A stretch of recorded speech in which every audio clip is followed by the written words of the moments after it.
எல்லோருக்கும் வணக்கம். Aadhira's kitchen YouTube சேனலுக்கு உங்களை அன்போடு வரவேற்கின்றேன். நல்லதை நினைப்போம் நல்லதே நடக்கும்னு சொல்லி இந்த பதிவை நான் ஆரம்பிக்கிறேன். பதிவுக்குள்ளே போகிறதுக்கு முன்னாடி நம்ம சேனலை இது வரைக்கும் சப்ஸ்கிரைப் பண்ணலைன்னா மறக்காமல் சப்ஸ்கிரைப் பண்ணி வச்சுக்கோங்க. அப்படியே லைக் பட்டனையும் கிளிக் பண்ணிங்கன்னா எல்லோருக்கும் இந்த வீடியோ சென்றடையும்.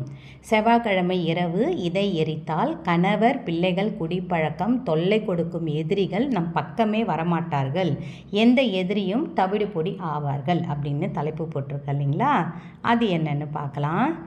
நிறைய பேர் கேட்குறது உண்டு, என் கணவர் குடிப்பழக்கத்துக்கு ஆளாயிட்டாரு, என்னோடய பிள்ளைகள் கெட்ட பழக்க வழக்கம் ஏற்படுத்திக்கிட்டாங்க, நல்லா தான் நான் வளர்க்கும் போது நல்லா தான் வளர்த்தேன், ஆனால் இப்போது குடிப்பழக்கத்துக்கு ஆளாயிட்டாங்க. அப்போ அந்த குடிப்பழக்கம் என்பது நம்மளுடைய முதல் எதிரி.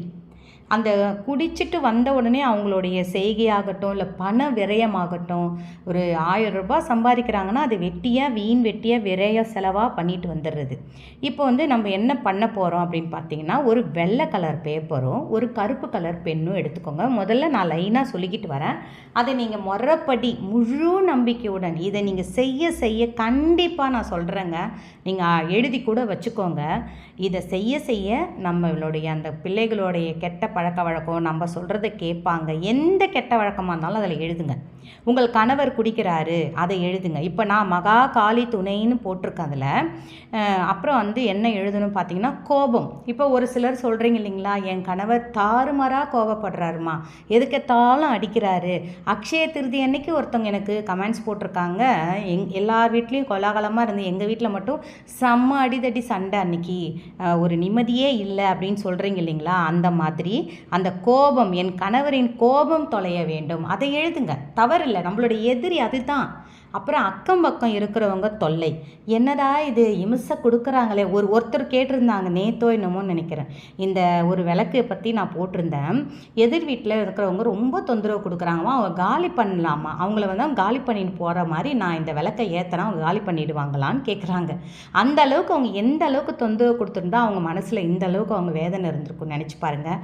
ஒரு நைட்டு நம்ம படுக்கும் பொழுது ஒருத்தவங்கள மனசறிஞ்சு நம்ம முழுங்கினா கூட போதும், நம்ம நல்ல மனசாக இருந்தோம்னா அவங்களுக்கு கண்டிப்பாக காட்டும்.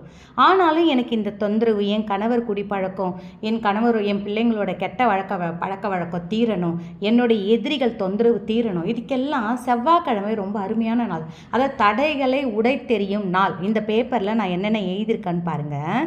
கோபம் கணவர் ஃபஸ்ட்டு எழுதணும், கணவரின் கோபம், இல்லைன்னா எங்கள் மாமியாருடைய கோபம், அப்படி கூட எழுதலாம். எதிரியின் பெயர், எதிரி உங்களுக்கு யார் உங்களுக்கு தெரியலன்னா, இந்த எதிரி தான் எனக்கு தெரியல, ஆனால் எனக்கு டென்ஷன் கொடுக்குறாங்க, அந்த எதிரி என் வேலையில் எனக்கு மறைமுகமாக எனக்கு டென்ஷன் தராங்க அப்படின்னு நினச்சிங்கன்னா மறைமுக எதிரின்னு போட்டுக்கோங்க.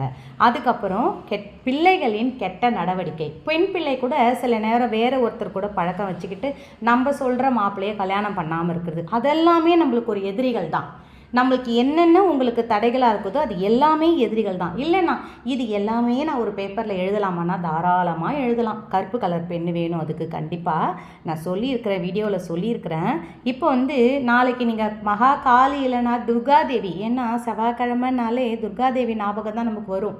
ஃபஸ்ட்டு முருகன் ஞாபகம் வரும். செவ்வாய்க்கிழமை முருகனோட துணைன்னு சொல்லிட்டு முருகன் ஞாபகம் வரும். அதுக்காக தான் வேலை பார்த்து வணங்குங்க. உங்களுடைய எதிரி யாராக இருந்தாலும் அடித்து துவம்சம் பண்ணிடுவாருன்னு நான் சொல்லுவேன். இப்போ துர்காதேவி துணைன்னு போட்டுட்டு நீங்கள் இந்த மாதிரி என்னென்ன காப்பாற்று அதையும் சொல்லுங்கள். அந்த காப்பாற்று தெய்வமே. இப்போ நம்ம அதை எரிக்கலாமா? அம்மா பேரை எழுதிக்கிறோமே, இதை நம்ம எரிக்கலாமா? தவறு இல்லையா? தவறே கிடையாது. அக்னி தேவனுக்கு தான் நம்ம இரையாக்க போகிறோம். அதனால் எந்த தவறுங்க, நம்ம ஒன்றும் குப்பையாக போட்டு கொளுத்த போகிறது இல்லை, நம்ம அதில் ஒரு நல்ல ஒரு விஷயத்தை நம்ம சேர்க்க போகிறோம். அதனால் இது எந்த தவறும் வராது. இரவு எப்பமா எரிக்கலாம்? ஒரு 9 மணிக்கு வெளியில் ரோட்டில் எரிக்க முடியும்னா எரிங்க, அப்படி இல்லைன்னா நம்ம வீட்டு பாத்ரூமில் எரிங்க. ஏன்னா பாத்ரூமில் எரித்தோம்னா நம்மளுடைய கழிவுகள் எல்லாம் அந்த கருப்பு கலர் பெண்ணு சொன்னேன் இல்லைங்களா, கருப்பு கலர் பெண்ணால் யூஸ் பண்ணிக்கோங்க, அப்படி இல்லைன்னா நீல கலர் பெண்ணு பயன்படுத்திக்கோங்க. அடுத்தது பாத்ரூமில் எரித்தாலே போதும். இதற்கு இந்த பேப்பரை நல்லா சின்னதாக மடிச்சுக்கோங்க. அடுத்தது கருநீல துணி, நல்ல கருப்பு கலர் துணி, கருநீலம் இல்லை கருப்பு கலர் துணி இருந்தால் கூட ஓகே தான், பயன்படுத்தாத துணியாக இருக்கட்டும். அது நீங்கள் யூஸ் பண்ண நைட்டி அந்த மாதிரிலாம் வேண்டாம். நான் சொல்லியிருக்கேன் இல்லைங்களா, நானே ஆல்ரெடி இந்த மாதிரி தான் ஒரு கடையில் கொஞ்சம் கொஞ்சம் பிட்டு துணிங்க கொடுங்க, டைலர் கையில் கேட்டால் கூட கொடுப்பாங்கங்க. கொஞ்சம் வாங்கின்னு வந்து ஒரு கவரில் போட்டு வச்சுக்கோங்க. நம்ம இந்த மாதிரி விஷயத்துக்கெலாம் வீட்டிலையே நம்ம இதை செய்ய செய்ய செய்ய செவ்வாய்க்கிழமை தோறும் இந்த தடைகளை உடை தெரியும். அடுத்தது வெண்கடுகு. வெண்கடுகு என்பது என்ன? சித்தர்கள் பயன்படுத்திய ஒரு மூலிகை. எப்பேற்பட்ட திருஷ்டி, எப்பேற்பட்ட கெட்ட சகவாசம், எப்பேற்பட்ட வீட்டில் இருக்கிற கெட்ட சக்தி, அதிர்வலை, கெட்ட எப்படி சொல்கிறது, செய்வினை கூட அகலுக்கு இந்த வெண்கடுகு பயன்படுத்தும் பொழுது.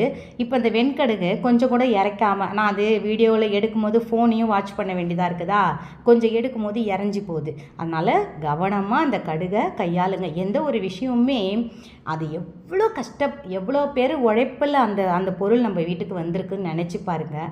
அந்த அரிசி கூட எப்பேற்பட்டவங்களோட உழைப்பில் அந்த அரிசி நம்ம வீட்டுக்கு வந்திருக்குன்னு நினச்சி பார்த்து நம்ம சாப்பிடணும். வீணாக்கக்கூடாது. சாதத்தை தட்டில் வச்சுட்டு அப்படியே எடுத்துகிட்டு போய் ஜிங்கில் போடக்கூடாது. அழுக்கில் பட்டு தண்ணியை ஊற்றக்கூடாது. அதை எப்படியாவது அது ஏதோ ஒரு பறவைக்காவது அந்த சாப்பாட்டை நம்ம தானமாக போட்டுருணும். சரி, இதை நல்லா முடிச்சு மாதிரி அது உள்ள நான் பேப்பர் வச்சேன்னுங்களா, இந்த நீங்கள் வந்து நான் சொன்ன மாதிரி அந்த பேப்பர் என்ன பேப்பரு, அந்த நம்ம எழுதின பேப்பர். கெட்ட சவகாசம் இருந்தாலும் பரவாயில்ல, குடிப்பழக்கமாக இருந்தாலும் பரவாயில்ல, சண்டை எந்த நேரம் பார்த்தாலும் வீட்டில் சண்டை, அதை எழுதுங்க.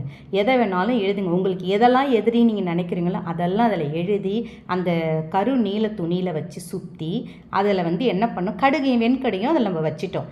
இந்த மாதிரி ஒரு மண் சட்டி எடுத்துக்கோங்க. மண் சட்டி என்கிட்ட இல்லையம்மானா இரும்பில் அந்த நம்ம சாம்பிராணி தூபம் போடுறோம் இல்லைங்களா, அந்த மாதிரி கரண்டி இருந்தால் கூட ரொம்ப நல்லது. அந்த கரண்டியில் கூட இதை நீங்கள் வச்சுக்கலாம். அடுத்தது ஒரு விஷயத்தை இதில் நான் பயன்படுத்த போகிறேன். அதுதான் ரொம்ப ரொம்ப முக்கியம். துர்காதேவி ஆகட்டும், அம்மன்னாலே நம்மளுக்கு யார் ஞாபகம் வரும்? வேப்பலை தான். அந்த வேப்ப எண்ணெயை இதில் நான் பயன்படுத்த போகிறேன். இதெல்லாம் ரொம்ப விலை கம்மிங்க. 10 ரூபா தான் இந்த பாட்டில். 10 ரூபாய் 20 ரூபாயான்னு தெரியல. முதலே வாங்கிட்டு வந்து வச்சது. என்கிட்ட எப்போவுமே இந்த எண்ணெயெல்லாம் ஸ்டாக் இருக்கும். அந்த வேப்ப எண்ணெயை ஊற்றி நம்ம இதை ஏற்றணும். எத்தனை மணிக்கு ஏற்றலாம்?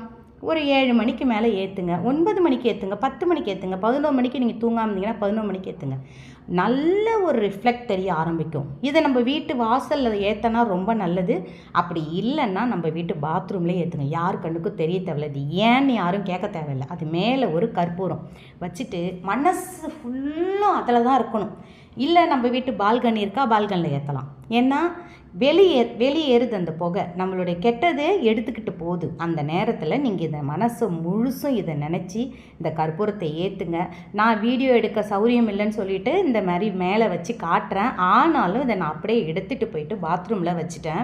நீங்களும் அதே மாதிரி பாத்ரூமில் வைங்க. சில பேருக்கு அட்டாச்சு டாய்லெட் இருக்குதுமா, அந்த லட்டின் இருக்குதுமான்னு சொன்னீங்கன்னா பரவாயில்ல, தவறு கிடையாது. அதுக்கு இதுக்கும் சம்மந்தமே இல்லை. அதெல்லாம் நீங்கள் யோசிக்கவே யோசிக்காதீங்க. கழிவுகள் கழியும் இடம் அந்த இடம். அதனால் பாத்ரூம் விளக்கு வைக்க நேரத்தில் கூட பாத்ரூம் கதவை திறந்து விட்டு விளக்கு வைக்காதீங்க. எப்பவுமே பாத்ரூம் கதவை மூடிட்டு வந்து விளக்கேற்றுங்க நம்ம வீட்டில். ஏன்னா நம்மளுக்கு தோட்டம்னு எதுவும் கிடையாது. அப்போ நம்ம பாத்ரூம் கதவை தான் நம்மளுக்கு தோட்டம். அதை மூடிட்டு வந்து விளக்கேற்றுங்க. அந்த இடத்துல நீங்கள் ஏற்றி வச்சுட்டு இதை வந்து கால்படாத இடத்துல எரிஞ்சு முடிஞ்ச உடனே தூக்கி போட்டுருங்க. வெற்றி நிச்சயம்.